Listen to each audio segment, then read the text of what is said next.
ಇನ್ನೇನು ಕೆಲವೇ ಹೊತ್ತಲ್ಲಿ ಪವಿತ್ರ ಗೌಡ ಅವರ ಬಂಧನ ಕೂಡ ಆಗುತ್ತೆ ಅಂತಕ್ಕಂಥ ಮಾಹಿತಿ ಬರ್ತಾ ಇದೆ. ಮಧ್ಯಾಹ್ನ 3 ಗಂಟೆಗೆ ಕೋರ್ಟ್ಗೆ ಪವಿತ್ರ ಗೌಡ ಅವರನ್ನು ಹಾಜರುಪಡಿಸಲಾಗುತ್ತಂತೆ. ಕೋರ್ಟ್ಗೆ ಪವಿತ್ರ ಗೌಡ ಹಾಜರುಪಡಿಸ್ತಾರೆ ಪೊಲೀಸರು. ಈಗ ಅರೆಸ್ಟ್ ಮಾಡ್ಕೋತಾರೆ, ಆಮೇಲೆ 3 ಗಂಟೆಗೆ ಕೋರ್ಟ್ಗೆ ಪ್ರೊಡ್ಯೂಸ್ ಮಾಡ್ತಾರೆ. 3 ಗಂಟೆಗೆ ಅಂದರೆ ಭೋಜನದ ವಿರಾಮದ ನಂತರ ಕಲಾಪ ಮತ್ತೆ ಆರಂಭ ಆಗುತ್ತಲ್ಲ, ಆವಾಗ ಕೋರ್ಟ್ ಮುಂದೆ ಪವಿತ್ರ ಗೌಡ ಅವರನ್ನ ಪ್ರೊಡ್ಯೂಸ್ ಮಾಡ್ತಕ್ಕಂಥದ್ದು. ಸದ್ಯಕ್ಕೆ ಪವಿತ್ರ ಗೌಡ ಅವರ RR ನಗರದ ಮನೆಯಲ್ಲೇ ಇದ್ದಾರೆ. ಅವ್ರನ್ನ ಇನ್ನೂ ಕೂಡ ವಶಕ್ಕೆ ಪಡೆದಿಲ್ಲ ಪೊಲೀಸರು. ಸೊ ಹಾಗಾಗಿ ಈಗ ಮಾತನಾಡ್ತಾ ಇದ್ದಾರೆ, ಎಲ್ಲ ಕೂಡ ಇನ್ಫಾರ್ಮೇಷನ್ಸ್ ಎಲ್ಲ ಗೊತ್ತಾಗ್ತಾ ಇದೆ. 3 ಗಂಟೆಗೆ ಕೋರ್ಟ್ ಮುಂದೆ ಪ್ರೊಡ್ಯೂಸ್ ಮಾಡ್ತಕ್ಕಂಥದ್ದು ನಿರ್ಧಾರಕ್ಕೆ ಬಂದಿದ್ದಾರೆ. ಅಲ್ಲಿ ತನಕ ಉಳಿದ ಕೆಲವು ಆರೋಪಿಗಳು ಕೂಡ ಎಲ್ಲ ಬಂದು ಸೇರಬಹುದು. ಎಲ್ಲರನ್ನೂ ಒಟ್ಟಿಗೆ ಹಾಜರುಪಡಿಸಬೇಕು ಅಂತ ಏನಿಲ್ಲ. ಒಟ್ಟು ಇವತ್ತಿನ ಒಳಗಡೆ 7 ಜನ ಆರೋಪಿಗಳು ಕೂಡ ಕೋರ್ಟ್ ಮುಂದೆ ಸರೆಂಡರ್ ಆಗಬೇಕು.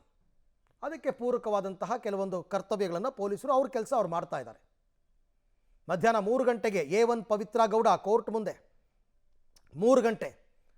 ಸುಪ್ರೀಂ ಕೋರ್ಟ್ ಆದೇಶದ ಬೆನ್ನಲ್ಲೇ ಈಗ ಅವ್ರನ್ನ ವಶಕ್ಕೆ ಪಡೆಯುವಂತಹ ಎಲ್ಲ ಪ್ರಯತ್ನಗಳು ಆಗ್ತಾ ಇದೆ.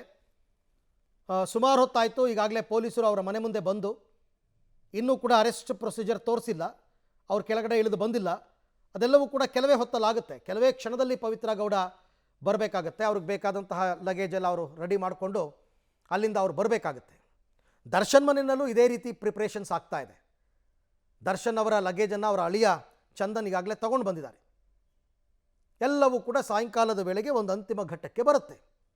ತತ್ಕ್ಷಣಕ್ಕೆ ಪೊಲೀಸರು ಅವರನ್ನು ಅರೆಸ್ಟ್ ಮಾಡುವಂತಹ ಪ್ರೊಸೀಜರ್ ನಡೀತಾ ಇದೆ. ಸಾಮಾನ್ಯವಾಗಿ ಮಹಿಳೆಯರನ್ನು ಬಂಧಿಸಬೇಕಾದ್ರೆ ಲೇಡಿ ಪೊಲೀಸ್ ಇರಲೇಬೇಕು. ಅವರು ಕೂಡ ರೆಡಿಯಾಗಿದ್ದಾರೆ. ಪೊಲೀಸ್ ಜೀಪ್ ಬಂದಿದೆ, ಬಂಧಿಸಿ ಅವ್ರನ್ನ ಕರ್ಕೊಂಡು ಹೋಗ್ತಾರೆ. ತುಂಬ ಟೈಮ್ ಇತ್ತು ಅಂತಂದರೆ ಅವ್ರನ್ನ ಅನ್ನಪೂರ್ಣೇಶ್ವರಿ ನಗರ ಪೊಲೀಸ್ ಸ್ಟೇಷನ್ ಕರ್ಕೊಂಡು ಹೋಗ್ಬೋದು, ಅಲ್ಲಿಂದ ಕೋರ್ಟ್ಗೆ ಹಾಜರುಪಡಿಸ್ಬೋದು. ಆ ಸಾಧ್ಯತೆಗಳನ್ನು ಕೂಡ ಅಲ್ಲಗಳೆಯುವಂತಿಲ್ಲ. ಪೊಲೀಸರು ಈಗ RR ನಗರದಲ್ಲಿರ್ತಕ್ಕಂಥ ಪವಿತ್ರ ಗೌಡ ಮನೆ ಮುಂದೆ ಸಾಕಷ್ಟು ಹೊತ್ತಿನಿಂದ ಕಾಯ್ತಾ ಇದ್ದಾರೆ. ಕೆಲವೇ ಕ್ಷಣದಲ್ಲಿ ಪವಿತ್ರ ಗೌಡ ಅವ್ರನ್ನ ಅರೆಸ್ಟ್ ಮಾಡ್ತಾರೆ. ಅರೆಸ್ಟ್ ಮಾಡಿ ಕೋರ್ಟ್ಗೆ ಪ್ರೊಡ್ಯೂಸ್ ಮಾಡಬೇಕು. ಇವತ್ತೇ ಆಗಬೇಕು ಆ ಕೆಲಸ ಕಾರ್ಯಗಳೆಲ್ಲವೂ ಕೂಡ ಈಗ ಮುಂದುವರಿತಾ ಇದೆ. ದರ್ಶನ್ ಅವ್ರನ್ನ ಕೂಡ ಈಗಾಗಲೇ ದರ್ಶನ್ ಅವರು ಸರೆಂಡರ್ ಆಗ್ತಾರೆ 4:30ಕ್ಕೆ ಅನ್ನೋದು ಗೊತ್ತಾಗ್ತಿದೆ. ಇನ್ಸ್ಟಾದಲ್ಲಿ ಹಾಕಿದ್ದ ಪೋಸ್ಟನ್ನು ಡಿಲೀಟ್ ಮಾಡಿದ್ದಾರೆ ದರ್ಶನ್. ಡೆವಿಲ್ ಚಿತ್ರದ ಹಾಡಿನ ಸ್ಟೋರಿಯನ್ನು ಹಾಕಿದ್ರಂತೆ ದರ್ಶನ್.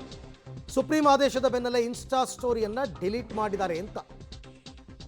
ಜಾಮೀನು ರದ್ದಾದ ಬೆನ್ನಲ್ಲೇ ಇನ್ನು ಸೋಷಿಯಲ್ ಮೀಡಿಯಾದಲ್ಲಿ ಆಕ್ಟಿವ್ ಆಗಿರಬಾರ್ದು, ಹಾಗಾಗಿ ಪೋಸ್ಟನ್ನು ದರ್ಶನ್ ಡಿಲೀಟ್ ಮಾಡಿದ್ದಾರೆ ಅಂತ. ನಾಳೆ ಅವ್ರದ್ದು ಆ ಸಿನಿಮಾದೊಂದು ಸಾಂಗ್ ಕೂಡ ರಿಲೀಸ್ ಆಗಬೇಕಾಗಿತ್ತು, ಇದ್ರೆ ನೆಮ್ಮದಿಯಾಗಿರಬೇಕು ಅಂತೇನೋ ಒಂದು ಸಾಂಗು. ಬಟ್ ಆ ನೆಮ್ಮದಿಯನ್ನು ಈಗ ಅವ್ರು ಕಳ್ಕೊಂಡಿದ್ದಾರೆ. ಆ್ಯಕ್ಚುಲಿ ಆ ನೆಮ್ಮದಿಯನ್ನೇ ಕಳ್ಕೊಂಡಿದ್ದಾರೆ. ಹಾಗಾಗಿ ಆ ಪೋಸ್ಟನ್ನು ಅವರು ಈಗ ಡಿಲೀಟ್ ಮಾಡಿದ್ದಾರೆ ಅಂತಕ್ಕಂಥ ಮಾಹಿತಿ ಸದ್ಯಕ್ಕೆ ಲಭ್ಯ ಆಗ್ತಾ ಇದೆ. ಸುಪ್ರೀಂ ಕೋರ್ಟ್ ಇವತ್ತು ಬೆಳಿಗ್ಗೆನೇ 10:30 ವೇಳೆಗೆ ತನ್ನ ತೀರ್ಪನ್ನು ಪ್ರಕಟ ಮಾಡಿ 7 ಜನ ಆರೋಪಿಗಳಿಗೆ ಜಾಮೀನನ್ನು ರದ್ದು ಮಾಡ್ತು. 7 ಜನ ಆರೋಪಿಗಳ ಜಾಮೀನು ರದ್ದಾಯಿತು. ರದ್ದಾದ ನಂತರದ ಬೆಳವಣಿಗೆಗಳೇನು ಅಂತಕ್ಕಂಥದ್ದನ್ನು ತಾವು ಗಮನಿಸ್ತಾ ಇದ್ದೀರಾ. ಈಗ ದರ್ಶನ್ ಎಲ್ಲಿದ್ದಾರೆ ಅಂತಕ್ಕಂಥದ್ದು ಸದ್ಯಕ್ಕಂತೂ ಗೊತ್ತಿಲ್ಲ. ಅವರ ಲಗೇಜ್ ರೆಡಿಯಾಗಿದೆ, ನೋಡ್ತಾ ಇದ್ದೀರಾ. ಅವರ ಅಳಿಯ ಚಂದನ್ ಲಗೇಜನ್ನು ತೊಗೊಂಡು ಹೋಗಿದ್ದಾರೆ.